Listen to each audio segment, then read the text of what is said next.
Hey guys, so I'll show you a little update on the sears here. It's about 8:02, 8 o'clock, whatever. 8:02 is what my phone says. 8:02. It's getting kind of late for me because I've been working since like, I don't know, it's been pretty late. And then last night I stayed up to like 3 or 4 o'clock just getting this diesel off the generator, which that was fun. I know you guys saw the picture of that. But anyway, I thought I'd show you how far I got here. It's coming along pretty good. Could be better, could be worse. But last time we saw this, I think the motor was hanging out to about here. It was really bad. I mean, it just wasn't going to work. I mean, I could have possibly, I thought about making, welding a little piece of metal or whatever right here, a little 90 degree. Let's see if I can.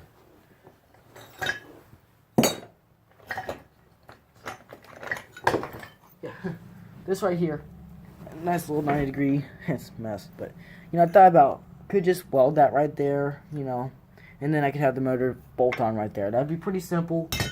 But I thought about I really don't want the motor sitting any further because then my grill is going to be pushed that much further out, and I'm already going to have to make some extra mounts. So that little mount will be going on there anyway. But then I didn't want to have it all the way out here in front of the tires. I didn't see it coming out well. So I was like, screw it, let's just do what I had to do to get it fit. So these are most of the parts I had to cut out to make it fit, not including other stuff I had to do. I'll show you that here in a minute. Had to cut. Yeah, it's a mess. So, alright. Not very good lighting, so sorry. This is the battery tray. The gas tank would have came out all the way out to here. That's where this piece would have sat. It would have been like right there. Other way. Like right there. It came out really far, which it's okay, they had a room with that small core. Come see. So I ended up having to do, I had to cut that out. I moved it back a little bit. You guys saw me do that, But then this got in the way, the solenoid. And I was like, well, can I just move that? Well, I can't. It's all bolted, Some of them I've seen are clamped onto the starter. Well, this one wasn't. So I was like, I gotta do it. So I cut out this little section of the battery tray. It worked. It worked. So I've moved it back, but then I ran into issues down here. This is where the lighting gets really bad. Let's see, I got a little flashlight right here. Okay. Okay, where the light goes is where I'm trying to point to. Maybe not, if it'll ever go on focus. Jeez. Alright, right there. That was one big straight piece, or down below. Ended up having a notch set out to get the, come on. It's not wanting to focus. Oh, well. Anyway, and then it had this little piece right here, which would have been for a generator. You see there actually was one there at one time. It's kind of cool. Anyway, it would have mounted there and there, or down there, but I cut that out, it's alright. Then I looked at it more, I had the motor where I thought, okay, it's going to sit good, all the pulleys line up decent. And then, I went to push the clutch in, and the entire motor almost slid off the motor, or off the tractor. I'm like, what was that? So I go looking down in there. Once again, really hard to see for you guys. I can see it just fine, but, phone doesn't pick it up very well. There we go, got some light. Alright, there we go. Okay. Down in there in that corner. Let me just move the motor. It's going to be that much easier. There we go. Right there, where the light is, you can almost see there's like a chunk missing out of the motor. Well, I had to do that in order for the clutch to clear. And it didn't fix it. I was like, I'm about to cut into the pan, so I really got worried. But then down here is the clutch. Whatever's moving is the clutch. I ended up trimming half that off because it ended up coming like way up and over. But I ended up trimming half that off. And finally, the combination, I got it to work. So I was happy with it. There we go. Alright. So it's working. And I also want to show you guys some little things I came up with as far as like, you know, I got the compression relief, but I got all these old utilities on the tractor itself. I got this little choke cable, I got the throttle cable. I was like, let's try to tie those in. Later on, I'll make a little gas pedal. I'll show you guys that later in the video. But when I pulled this little choke here, the idea is it would pull this compression relief. I made this little clamp up. I didn't have any smaller bolts, so I just stacked some nuts up and made it work. This thing just does not want to focus tonight. Wow, okay. It's a little cold out here, so that could be an issue. But, this... wow. This is actually really bad. There we go. Had to zoom a little bit. Cleared it up. So I made this little... well, I had this little clamp here off the original motor, and I just clamped right into it. I already had a hole there. It's actually a 10mm, so I had a couple 10mm bolts in stock, so I just hooked those up there. Ran it right in there. Ran the cable all the way up here over to the compression relief. I already had a little knot or a little step in it, so now when I pull the choke cable, pulls compression relief. One issue is when this motor starts, this is spring loaded. It's supposed to pop up by itself. Well, the idea is when I turn the key, it's not going to be this key, it's probably going to be the generator key. But when I turn this, I'm going to just keep my hand on there, pushing it. So that right when it kicks, I can be able to pull it. If I run into issues, I can put a little spring up there or something. I'm not terribly worried about it. If I have to, I'll put a little bicycle cable on it. I got one of those laying here. So yeah, and then I'm also going to do a gas pedal design. So down here, I showed you guys this a little bit on a couple of videos. But this little thing moves. I pull the little thing off, so now it just spring loads back. Kind of nice, you know, already ready for a gas pedal or whatever I want to do. But I'm just going to make a little 90-degree bend here, because this cable actually works backwards. When you put the rev up, this little piece comes all the way out here. Instead, most of them, they start out here and they go in. It doesn't in this case. So, you know, it's alright. So, this will actually be really good.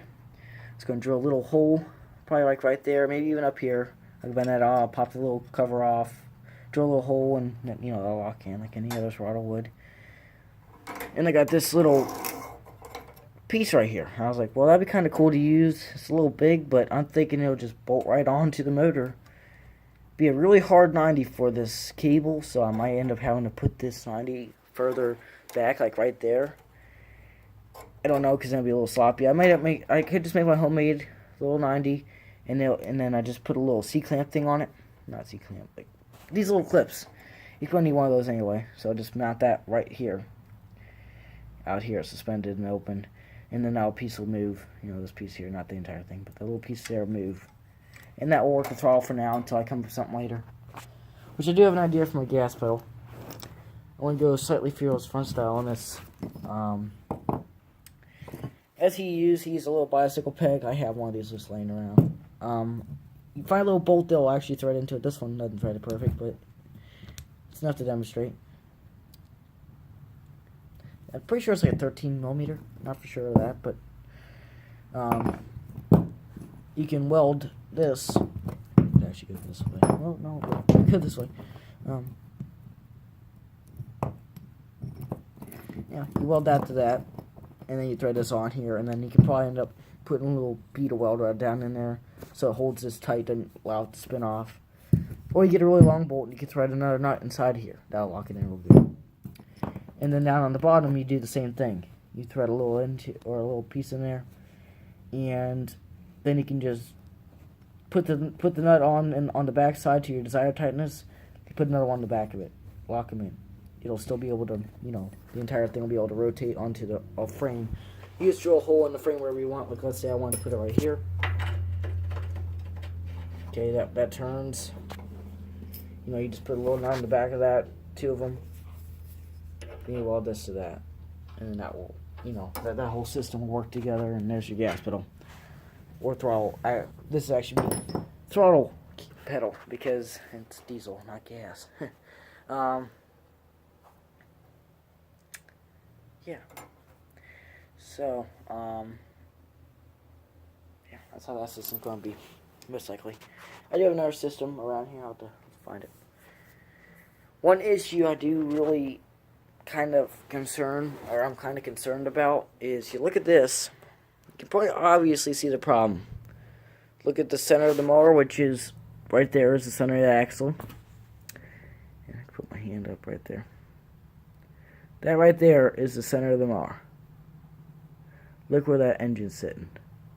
The entire thing is all on the side, and there's like nothing. And, you know, there'll be a belt guard and the belts and stuff. Actually, I'm gonna show you the belt guard over there too.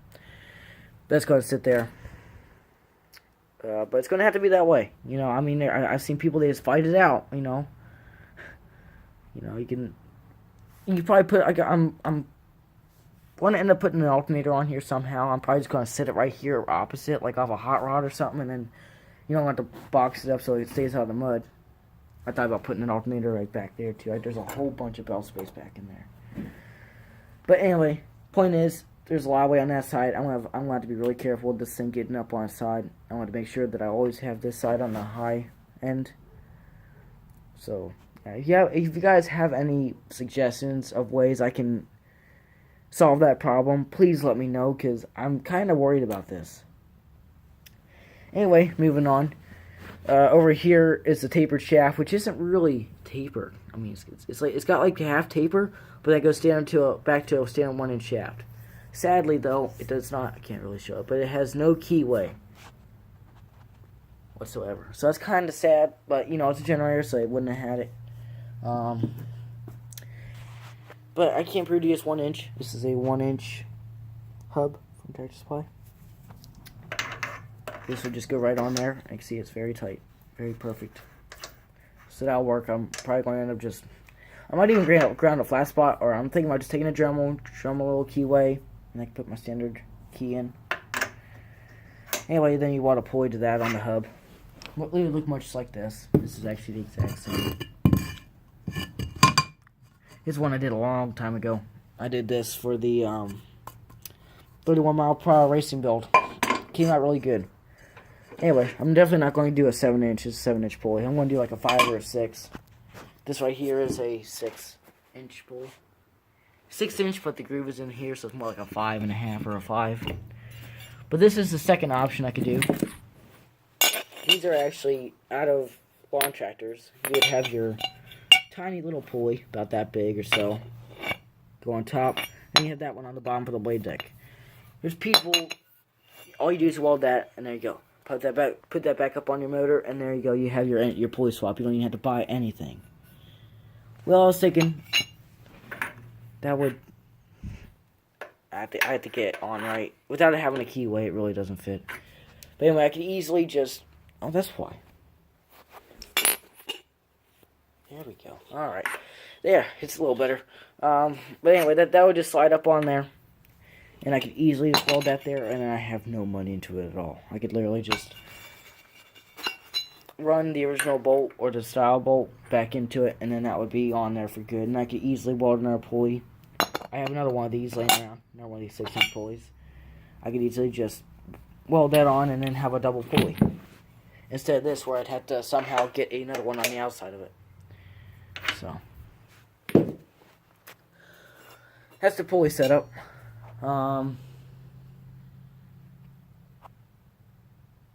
can't think much to show you. Oh yeah, for the grill though,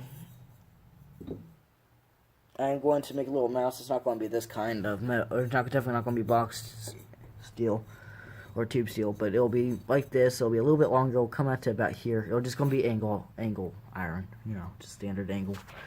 And that's going to hold the entire front end. It is not getting the hood itself. It's getting just the grill. I don't know if I can hold this up, but the same time I was holding this, it'll sit much. Okay, this is really hard. This is a heavy little piece of metal. It'll sit like that, and it'll kind of look like that. But it just mounts on. It's got 2 bolts. One was broke off. It broke the entire little section of this cast aluminum out. Junk, but you know, it worked back in the day. And I'll just bolt mount that onto whatever I have here. I'm just going to weld little pieces on the front of this frame and just mount that down. Motor mounts, I'm going to run right into this. So I want to use really thin headed bolts and just run them straight up and then put the nut on the back of them. So that's the plans. Be ready for the next update, guys. It might even be tonight or in the morning. So be ready for it. Thanks for watching. See you guys.